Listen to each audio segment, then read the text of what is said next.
students, I welcome all of you in my channel Pratik Sir Online, and today I am here to solve the exercise of chapter number 5, 6, 7, 8. ये सभी के सभी chapters के tutorials मैंने आपको दिए हैं और आपने काफी अच्छे से सीखा भी होगा। ओके, और अभी भी अगर आपको वो ट्यूटोरियल रिवाइज करना हो तो is there in my channel Prateek sir online, you just go through it, आप प्रॉपर चेक कर सकते हो। But right now we just focus in the exercise solution. सबसे पहले एक्सेल का जो चैप्टर है, चैप्टर नंबर 5, वो आप हम देख लेते हैं। So in that also first we see multiple choice. So formatting feature of Microsoft Excel 2007 helps to make worksheet. यानी कि वर्कशीट में जो है फॉर्मेटिंग फीचर जो है वो किसके लिए यूज होता है, तो कि भाई डॉक्यूमेंट्स को अट्रैक्टिव बनाने के लिए, अनटाइडी बनाने के लिए, डिफिकल्ट टू रीड करने के लिए, किसके लिए इसका यूज होता है। तो यहाँ पे आपको पता है कि किसके लिए यूज होता है, अट्रैक्टिवनेस ऐड करने के लिए, क्योंकि लुक चेंज कर सकते हैं हम उसको। मैं आपको एक्सरसाइज का हर एक क्वेश्चन में आपको एक्सप्लेन करूंगा कि क्यों वो आंसर आया। ओके, सो डोंट वरी, आप भी साथ में टिक कर लीजिए। Right So answer. attractive is the answer. Then afterward, by default row height is measured in, रो की जो हाइट होती है वो किस में मेजर होती है, ठीक है, तो वो पॉइंट्स में होती है। ठीक है, आपको कितने 15 पॉइंट्स 20 पॉइंट्स वो पॉइंट्स में होती है। Right answer. Then the third question is number formatting can be set by choosing dash step of format cell. आपको पता है फॉर्मेट सेल का मैंने एक अलग से पूरा ट्यूटोरियल दिया है, राइट। तो उसमें आपको पता है कि नंबर फॉर्मेटिंग के लिए कौन से टैब का यूज होता है, तो एक अलग से टैब है नंबर नाम का, तो नाम के हिसाब से ये number is the right answer. Right answer. ठीक है। Then the next one is wrap text option is use. Wrap text option आपको पता है, मैंने आपको सिखाया हुआ है किसके लिए, कि एक सेल की वैल्यू सेल के बाहर निकलती है तो वो बाहर ना निकले और सेल के अंदर ही रहे, उसके लिए यूज होता है। तो यहाँ पे आप देख सकते हो कि adjust the text exceeding the cell limits, यानी कि सेल के बाहर नहीं निकलनी चाहिए, उसके हिसाब से वो वर्क करेगा। तो यहाँ पे हम क्लिक करेंगे adjust the text exceeding the cell limit, option C, Right answer. Right. और द फिफ्थ वन, हम फिफ्थ वन देख लेते हैं यहाँ पे कि कौन सा आंसर यहाँ पे सही रहेगा। Values can be align in a cell. आपको पता है कि सेल को हम हॉरिजॉन्टल भी अलाइन कर सकते हैं और वर्टिकली भी कर सकते हैं। ठीक है, और वर्टिकल मतलब स्टैंडिंग लाइन जिसको हम कहते हैं, वो भी कर Right सकते हैं। answer. तो यहाँ पे ये कंप्लीट हो गया है हमारा MCQ type question. And now we want to see which we follow now. हमको अभी सोल्व करना है ट्रू और फॉल्स में, हम जाएंगे यहाँ पे, राइट। तो ट्रू और फॉल्स की अगर हम बात करें तो लेट्स स्टार्ट विद ट्रू और फॉल्स यहाँ पे। सो ट्रू और false, row height changes automatically when the size of the text is change. यहाँ पे ये थोड़ी सोचने वाली बात है कि आप खुद ही मुझे बताओ कि रो की हाइट जो है वो किस तरह से चेंज होगी। आपने सबने ये सब वर्क किया हुआ है, राइट। तो एक्सेल में अगर जब भी आप काम करते हो तो आप सोच के देखो कि रो की हाइट अगर बढ़ती है, कंटेंट्स अगर हम चेंज करते हैं, ठीक है, तो उसके साथ साथ हाइट भी बढ़ती है। आपने अगर ऑब्जर्व नहीं किया है तो आप कर लेना, आप देख लेना कि टेक्स्ट बढ़ेगा तो रो की हाइट अपने आप बढ़ जाएगी। तो यहाँ पे आंसर जो आएगा वो है ट्रू, ये statement true. Right answer. Column with can not B change using drag and drop. अभी यहाँ पे ये तो गलत है, क्योंकि कॉलम की विड्थ मैंने आपको सिखाया हुआ है, जैसे ही आप माउस पॉइंटर रखते हो और फिर माउस से आप ड्रैग करोगे, कॉलम की विड्थ हम माउस से भी बदल सकते हैं। तो ये स्ट्रॉन्ग स्टेटमेंट यहाँ पे फॉल्स है। Right answer. Numbers are always right aligned by default. ठीक है, नंबर जो है वो बाय डिफॉल्ट राइट अलाइनमेंट ही होता है, और जो आप टेक्स्ट लिखते हो वो है लेफ्ट अलाइनमेंट होता है। तो यहाँ पे ये स्टेटमेंट Right राइट है। answer. ठीक है, तो next one is the formatting the numbers can change the value of data. आगे आप नंबर को फॉर्मेट करेंगे तो डेटा चेंज हो जाएगा, ऐसा तो नहीं होता। फॉर्मेटिंग तो सिर्फ लुक चेंज करता है, उसमें वैल्यू कुछ फर्क नहीं पड़ती है। तो यहाँ पे स्टेटमेंट आपका आएगा false. Okay, Right answer. Now the last one is cells can be merge in Microsoft Excel worksheet. यानी कि मर्ज कर सकते हैं, यानी कि ज्वाइन कर सकते हैं। उसके लिए आपको पता है कि मर्ज एंड सेंटर नाम का ऑप्शन है, तो this one is also the right statement, Right true आएगा answer. यहाँ पे। And now we see fill in the blanks. Okay, तो text formatting can be change using desk tab. अच्छा, यहाँ पे क्लियरली मैं बोल रहा हूँ टेक्स्ट फॉर्मेटिंग लिखा है, तो इसमें राइट आंसर फॉन्ट आएगा।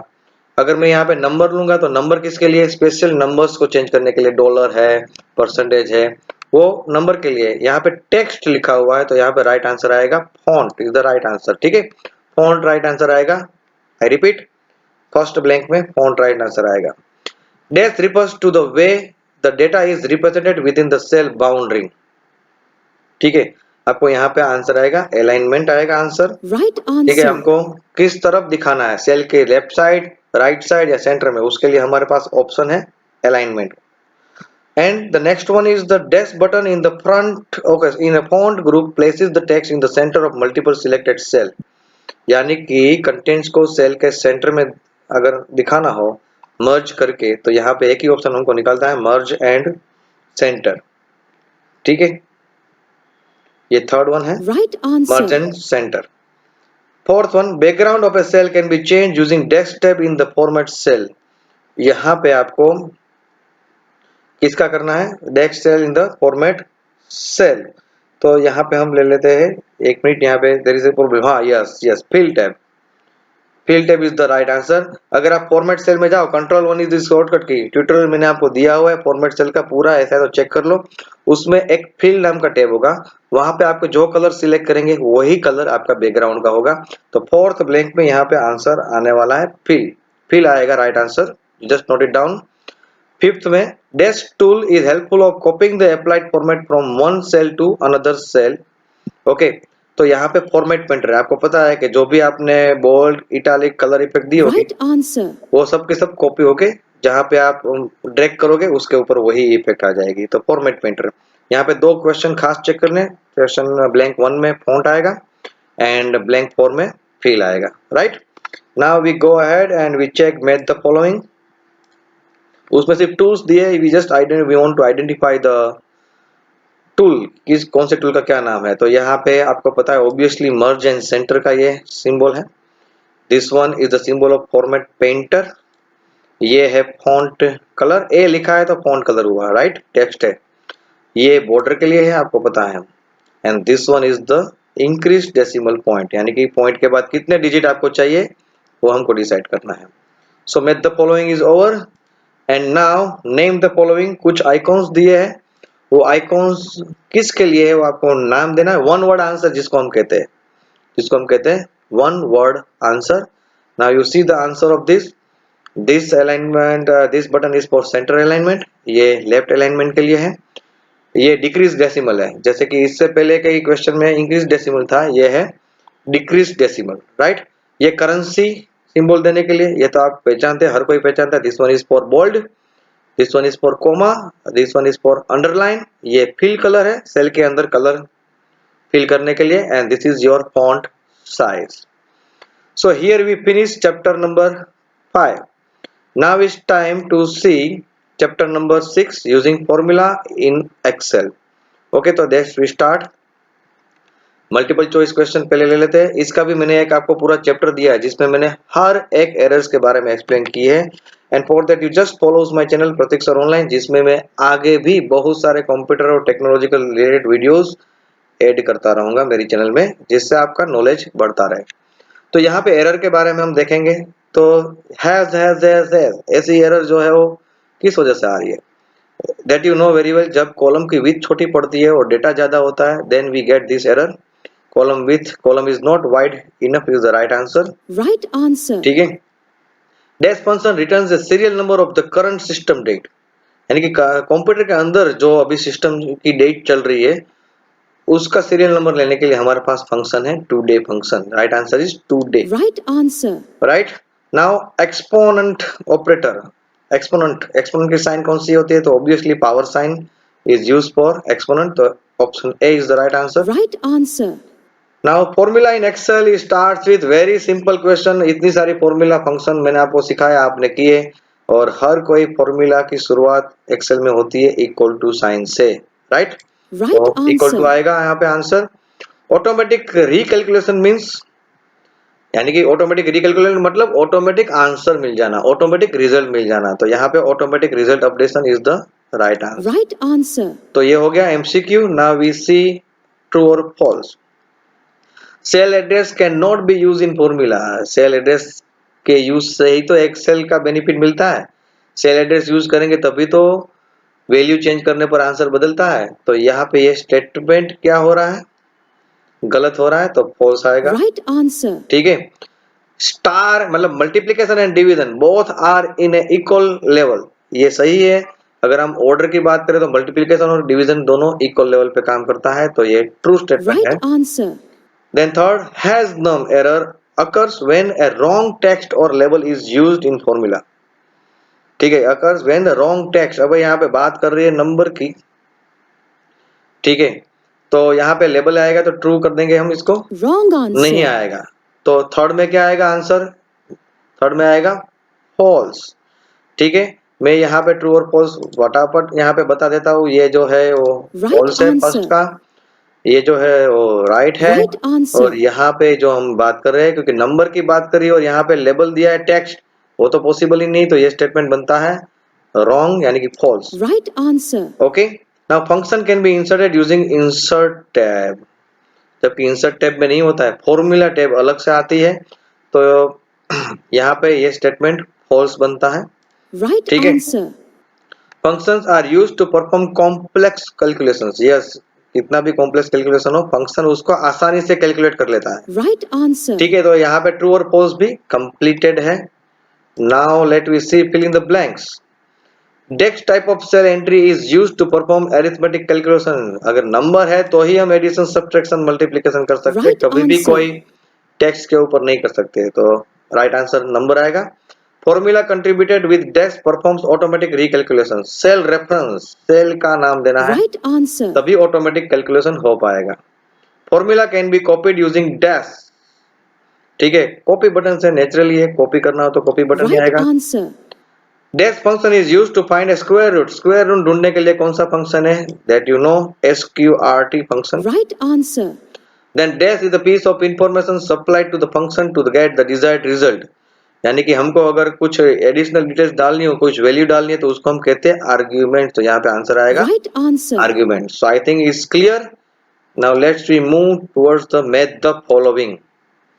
Now no answer, okay, so a value is not available in a formula, अगर कोई वैल्यू फॉर्मूला में अवेलेबल नहीं होगी तो हैज एन की एरर आती है। ठीक है, ये जो है हैज वैल्यू, तो ये रॉन्ग टाइप ऑफ ऑपरेंड अगर हम जब यूज करेंगे फॉर्मूला में तो हैज वैल्यू की एरर आती है। डिवाइड बाय जीरो यानी कि a division, a number is divided by a zero, error आ जाएगी। कभी भी कोई भी नंबर को हम जीरो से डिवाइड नहीं कर सकते। ठीक है, अगर करने की कोशिश करेंगे तो ये एरर आएगी। हैज नेम, नाम मतलब कि रॉन्ग टेक्स्ट अगर हम देंगे तब ऐसी एरर आएगी, जो कि शुरुआत में ही पूछा गया था। एंड हैज नम, एरर कब आएगी, जब इनवैलिड न्यूमेरिक वैल्यू हम फॉर्मूला में डालेंगे तब हैज नम नाम की एरर आएगी। तो ये make the following, you note it down properly. तो with this chapter 6 is also over, और अभी हम स्टार्ट करते हैं चैप्टर 7 जो कि पावर पॉइंट का है, और हम पावर पॉइंट के बारे में उसको डिटेलिंग करेंगे इसका, right. So let we see the PowerPoint option. उसमें सबसे पहले हम क्या देखेंगे, सबसे पहले हम देखेंगे मल्टीपल चॉइस क्वेश्चन। ओके, तो मल्टीपल चॉइस क्वेश्चन हम देख लेते हैं यहाँ पे, just wait. Okay, now the very first one, hidden slides are not visible in. अभी हिडन स्लाइड जो है वो कहाँ पे नहीं दिखेगी, तो ऑब्वियसली कहाँ पे नहीं दिखेगी, ये स्लाइड शो व्यू में नहीं दिखेगी, क्योंकि हम शो करेंगे उसमें वो हिडन रहेगी। अगर हिडन रहेगी तो हम उसको कैसे देख सकते हैं, राइट। तो ये भी एक हमको सोचने वाली बात रहती है ये, कि हमको क्या देखना है क्या नहीं देखना है। तो हमने अगर किसी को हाइड किया हुआ है तो वो कैसे दिखेगा, अंडरस्टैंड। तो यहाँ पे स्लाइड शो व्यू में वो नहीं Right दिखेगा, answer. राइट आंसर वो आएगा। Then slide tab is used to all of this, क्योंकि हम स्लाइड एड भी कर सकते हैं, डिलीट भी कर सकते हैं और रीअरेंज भी कर सकते हैं। तो ये सभी काम के लिए हम स्लाइड्स का यूज कर सकते हैं। तो यानी कि all of this is the right Right answer in answer. This. ठीक है। अभी यहाँ पे default power point view is a normal view, क्योंकि हम जब भी पावर पॉइंट ओपन करते हैं तो नॉर्मल व्यू में ही करते हैं, उसी में हम अपनी स्लाइड को डिजाइन भी करते हैं, राइट। ये नॉर्मल यहाँ पे ले लूंगा मैं Right इसको. answer. Then afterward, to display action button on each slide, insert it into. कहाँ पे ऐड स्लाइड को डिजाइन को ऐड करने के लिए या तो कोई भी बटन ऐड करूंगा तो हर स्लाइड में ऑटोमेटिक आएगा. तो यहाँ पे मास्टर स्लाइड का कंसेप्ट है जिसका भी ट्यूटोरियल मैंने आपको दिया हुआ है. You go for it, check everything properly. ठीक है, तो यहाँ पे master slide is the Right right answer. Answer. Now the last one is content slides for the presentation can be created in. तो आपको पता है कि किस में हम क्रिएट करते हैं, नॉर्मल व्यू में क्रिएट करते हैं हम उसको. ठीक है, तो normal view is the right answer. यहाँ पे नॉर्मल व्यू में ही हम डिजाइन करते हैं, उसी में पूरा एडिटिंग करते हैं. Right answer Right is normal view. answer. So now it's time to see the true and false of chapter number 7. Notes pen is located at the left side of the screen. वो left side तो आता नहीं, generally नीचे ही आता है.